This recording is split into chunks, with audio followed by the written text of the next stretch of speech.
I'm Natasha Kirchuk, and thanks for joining us from our studios in Israel. Coming up in today's newscast, Israeli jets reportedly hit Hezbollah targets on the Syrian-Lebanese border. Israel releases a huge and controversial medical database to the public. And football fans, you're going to love the NFL even more once we reveal how they're helping Israelis with special needs. Stay tuned for the latest news in Israel.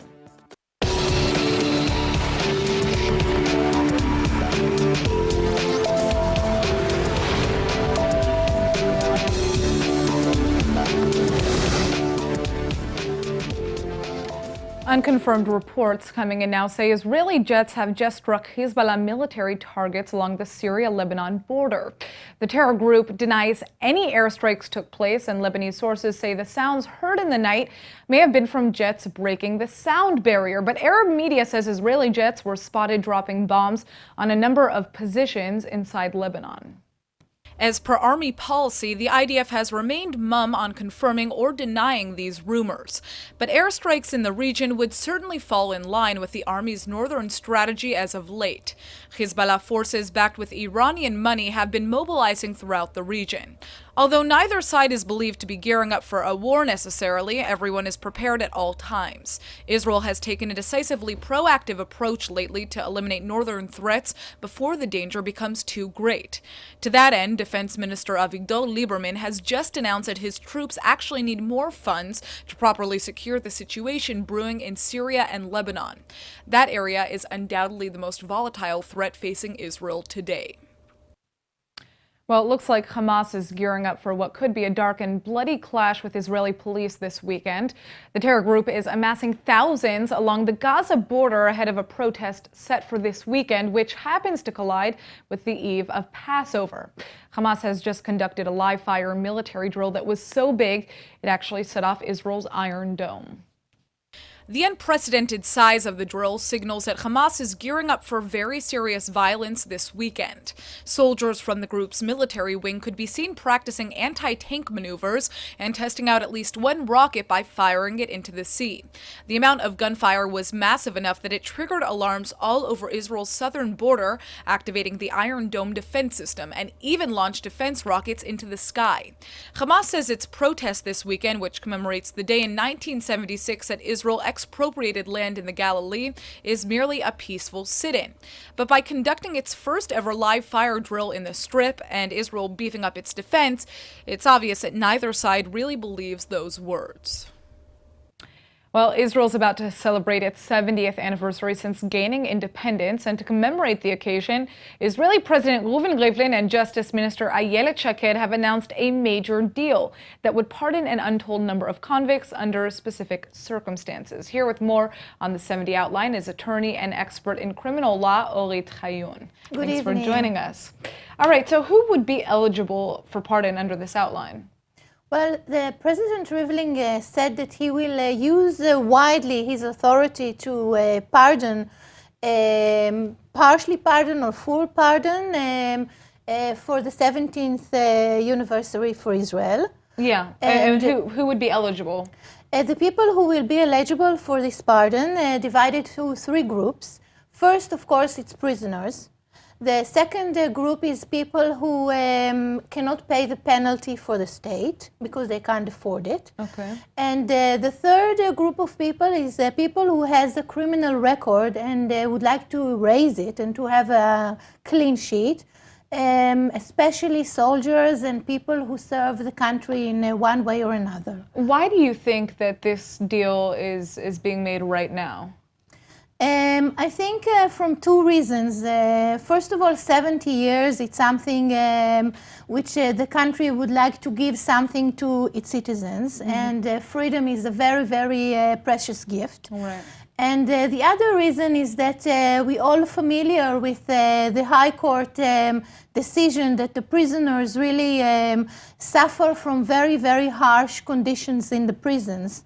And it will be ease for also for them to have their freedom, especially prisoners that suffers from health or handicapped, right. And also prisoners who are aged over 70 years old. Is this common? Has this happened in the past? So there's been some type of massive pardon, or? I think something similar was on the 50 years of Israel. Interesting. Are there already names on the list yet, or there's not? It's not going to have for everybody, because the first they will have to ask for the Ministry of Justice to make sure that the public safety will be kept. And one interesting thing is that one group of people who will be eligible for this is a group of people who suffered from abuse from their from their crime victims. And it's a very, very special and unique category, and a new one. Well, this is obviously, a category of criminals that have been widely represented in the media over the past year or two. So it's going to be interesting to see how this plays out. Thank you so much for joining us. Thank you. All right, well, there is positive news specifically for the former residents of the Omona settlement. The first 25 families of those evacuated from the outpost last year will be entering their new homes today in Amichai. The remaining 17 families are slated to make the move next month, over or after the Passover holidays. And ILTV's Aaron Porras joins us with more. Thank you, Natasha. And I'll start off by saying that while it's good news for the former Omona residents, it's very threatening news for West Bank Palestinians. Of course. Well, what is the problem with the new Amichai settlement? So the Omona settlement was ordered to be demolished because it was sitting on private Palestinian lands. That was an Israeli court order. But the Amichai settlement is essentially facing the exact same accusations for at least a third of the property that it sits on top of. Yeah. Add to that the regulations bill, which was passed a little last year, and you can see that it puts a lot of Palestinians in a very precarious situation. Well, and it doesn't seem like there's much that can be done to fight this transfer. Have there been abuses since the passing of this regulations law? I mean, it seems there have been, of course, some alleged abuses with the regulations bill. Of course, the regulations bill essentially allows the state of Israel to expropriate any lands that illegal outposts have been settled on, and just this year, nearly 2,800 units have been built. 78% nearly on lands that would either need to be returned in a future peace deal, and nearly 10% just completely illegally and without Israel's backing. So you're seeing a lot of land that could potentially be taken. It's worrying for Palestinians. How many units are normally built in the West Bank annually? And expansion seems to be almost normal nowadays, isn't it? Yeah. Well, expansion is a normal thing for any growing population, but just this past year, again, I mentioned nearly 2,800 units were being approved in the past year in the West Bank. Well, that's a 17% raise over the average over the last decade. So that's quite a bit. And again, nearly 8% of that is unauthorized. All right. Well, thanks for joining us with more information about this. All right, Prime Minister Netanyahu has just announced a controversial new plan to compile the medical history of every single Israeli citizen into one massive digital database.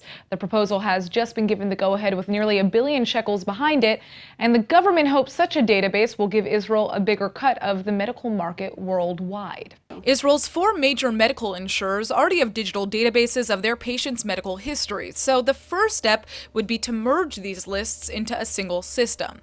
Netanyahu says that citizens will only be part of the database if they give their unconditional consent, and that security measures will be in place to make sure that this data doesn't fall into the wrong hands. Critics, however, warn that such a database poses massive risks to both privacy and patients' health. By analyzing the data in such a system, medical companies would indeed be inclined to invest in Israeli firms, but could also potentially use that data against patients by inflating the cost of certain drugs after realizing their popularity. This is exactly the same exploitment that many say ruined the American healthcare system, ultimately profiting only the rich by keeping affordable medical treatment out of reach to the rest. The scandal surrounding Cambridge Analytica's alleged breach of nearly 50 million Facebook users' personal data is also seen as a red warning to this plan. Israel recently opened an investigation to see if the data firm may have used Israeli intel to help sway the 2016 election. One of the biggest social debates within Israeli society is the one between Mizrahi Jews who originally immigrated from African and Arabic countries and Ashkenazi Jews who descend from European families. Many Mizrahi Jews say they've been unfairly discriminated against ever since the birth of the Jewish state in 1948, and it looks like the government is mobilizing to give some answers in this debate. ILTV's Brett Allen Smith is here with the details. Thanks, Natasha. Well, this is kind of a bit of a surprise here. Prime Minister Netanyahu has just officially announced that decades of previously unseen documents dating all the way back to the 50s are about to be opened to the public for the first time. We're talking police records, the National Archives, immigration papers, just a ton of stuff. And as you said, this is all concerning that big public debate over alleged Mizrahi persecution from Ashkenazim. And that's a story as old as the country itself, really. It certainly is. And let's talk about that. I mean, I don't want to get too bogged down in a history lesson here, but when Jewish immigration opened in the wake of World War II, many of the Ashkenazim who arrived came from Europe with college degrees and sometimes even wealth, whereas Mizrahim Jews came from less developed Arab-majority countries, meaning they didn't speak Western languages and didn't always have access to that same level of education or even finances. Now, of course, these are generalizations, sure. But more or less this is what Israel looked like in the early days. Sure, and we are generalizing here, but I will say this. Take a look at that inequality versus who was chosen to lead the country in the 40s and 50s. That's Herzl, Ben-Gurion, Kaplan, they were all Ashkenazim. And let's be honest, whether that was for the best in 48 or not, that trend has largely continued until today. I mean, the Mizrahi community here, they do backflips anytime anyone with Moroccan or Iraqi roots gets elected to a major office because, frankly, it just doesn't really happen that much. Yeah, and there have been a handful of Mizrahi chiefs, sure. of course, in the IDF, Knesset members, ministers, etc. Right, but certainly not not as many as Ashkenazi. Another thing the Mizrahi community has always charged is blatant discrimination from the state too, beginning way back in the 50s. Some families say they were essentially second-class citizens. Right. Well, that brings us to today, really. Yeah. Now, when he announced this plan to open these archives to the public and essentially invite, an investigation into those early years, Netanyahu specifically mentioned an Israeli TV documentary that has just aired. That film was called The Ancestral Sin. And the filmmakers apparently managed to obtain a lot of classified reports documenting systemic racism back in that time. So on one hand, some say, this could just be damage control for more info to come. On the other hand, many Mizrahim are saying it's frankly just about time. Yeah, and it sounds just like the Yemenite children's Absolutely. affair, which is something else that we've covered substantially. And recently the court screened a law to allow the graves of allegedly dead Yemenite infants to be opened in an effort to figure out whether there was a conspiracy to kidnap babies from Mizrahi families and then give them to Ashkenazi families. Right. Well, I think when those graves get opened and examined, it'll definitely be a major story. And the same goes for this. I know a lot of people here are very anxious to see what's waiting in these files. They are. Well, keep us posted. Thanks, Brett. Sure. All right, good news this week. Israel has just begun to clear thousands of mines from the Qasr al-Yahud baptism site on the Jordan River. This is a big deal because once all of the dangerous remnants of war are removed from the area, Christian tourists will be able to safely visit the holy site. Qasr al-Yahud is believed to be the spot on the Jordan River where Jesus was baptized. The area contains 7 churches, each belonging to a different denomination of Christianity. But sadly, for decades, these bullet-pocked churches have remained abandoned because some are booby-trapped by dangerous landmines. It's estimated that around 2,600 anti-tank and 1,200 anti-personnel mines are buried at the site, along with unknown booby traps and explosive devices. Israel mined the area following the 1967 Six-Day War, all in a bid to prevent Jordanian and Palestinian fighters from infiltrating and attacking Israel. Now Israel has vowed to demine the area along with the UK-based group Halo Trust, which clears landmines across the world. It will cost about $4 million to completely demine the area, but the economic benefits of clearing the area are vast. Christian tourism is increasing at a steady rate here in Israel. In fact, in 2016, over 1.5 million Christian tourists came to the holy country, making up 53% of all incoming tourists. 40% say their trip was a pilgrimage, so we can be certain that once Qasr al-Yahud is safe, it will be receiving a lot more visitors. All right, though Israel is home to a lot of dog lovers, 1 in 17 people in Tel Aviv have dogs, there are still many fluffy friends that need to be adopted. It's often harder for older dogs to find a home, and that's where the Hoofshe Elderly Dog Shelter comes in. Here in the studio with Hoofshe's amazing story is chairman and founder Kobe Brook. Thanks for joining us. Yeah, thank you, Natasha. All right, so this is a passion of mine, dogs. All right, so tell us about your organization. How did it start?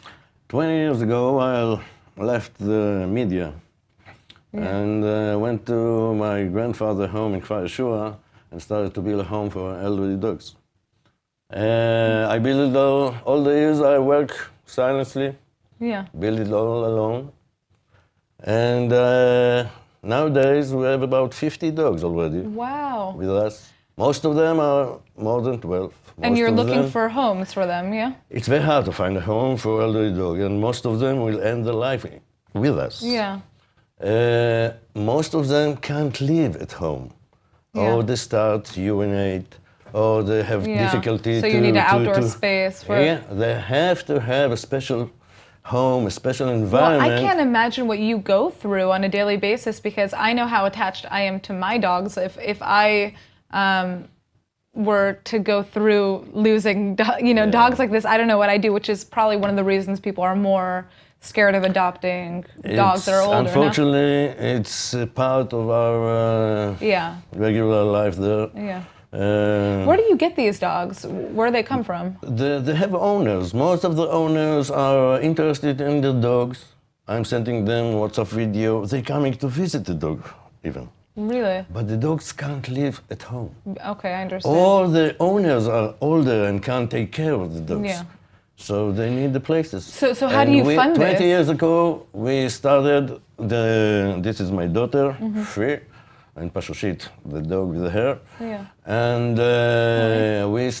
we work silently, but I had a dream all those years to build a treatment room for the dogs. Yeah. Nowadays we do it on the terrace, on the grass. We need a room for that we can take a dog and take care of him and allow them to clean enjoy their last in year. a clean environment. That's why I started 2 weeks ago a Head Start campaign to raise money to build a treatment room for those. Well, this is beautiful. Dogs. I mean, hopefully there are viewers who are, interested in donating. Again, most of these dogs are not up for adoption, right? Most of them are not. Okay, but there are a couple. There are some. Or not There are some. There are some young even. Every dog has his own life story. Yeah. And so people should come and visit. I would love to come and visit and see this. Most welcome. I think it's a really big, beautiful mitzvah that you're doing, and thank you so much for joining us. Thank you very much, Natasha. Just Google us, treatment room for elderly dogs. Absolutely. All right. Thank you very much.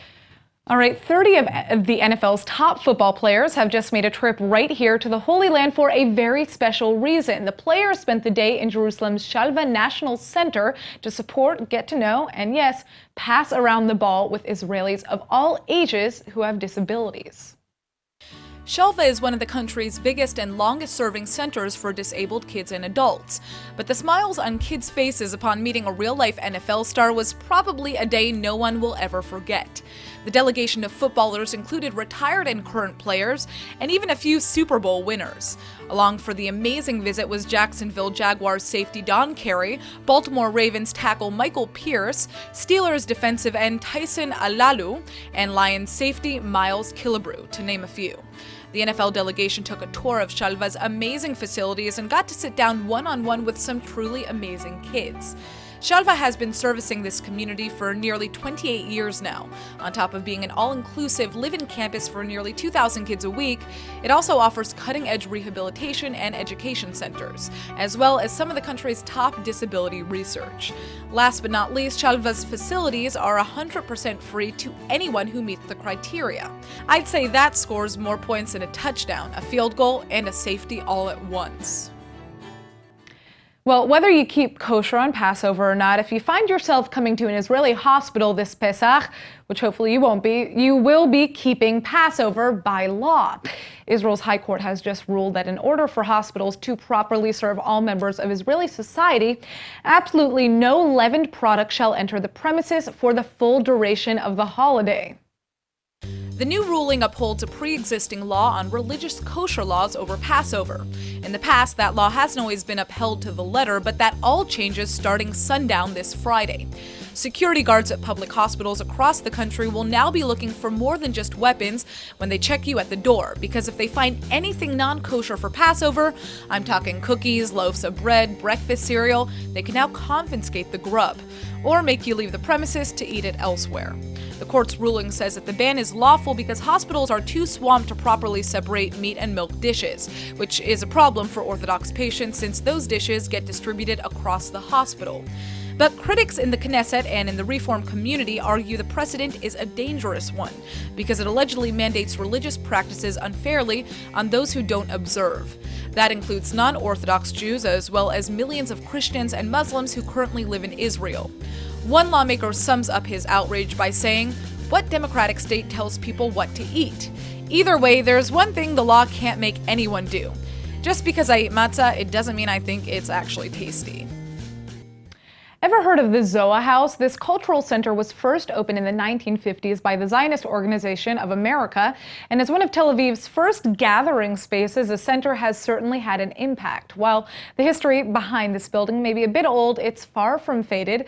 And joining me now with all of the amazing new things to come from ZOA House is ZOA House CEO Amichai Lowenstein.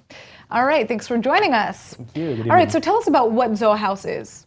Well, as you said, the ZOA House was built by the Organization of America in the beginning of the 1950s.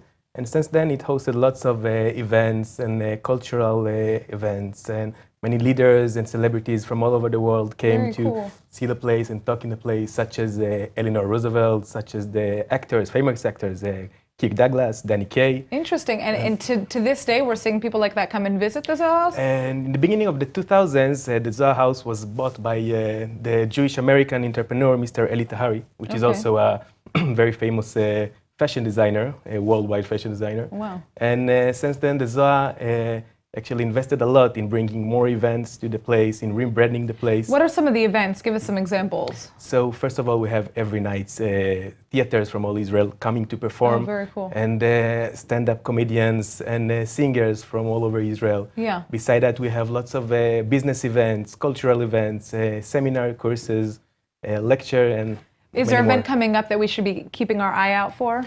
Actually, there's something I'm very passionate about, is our galleries. We have in the first floor the Dvorah Fisher Gallery for the last 10 years with the exhibition changing every couple of months. And now we're opening the new gallery in the second floor with the modern art artists.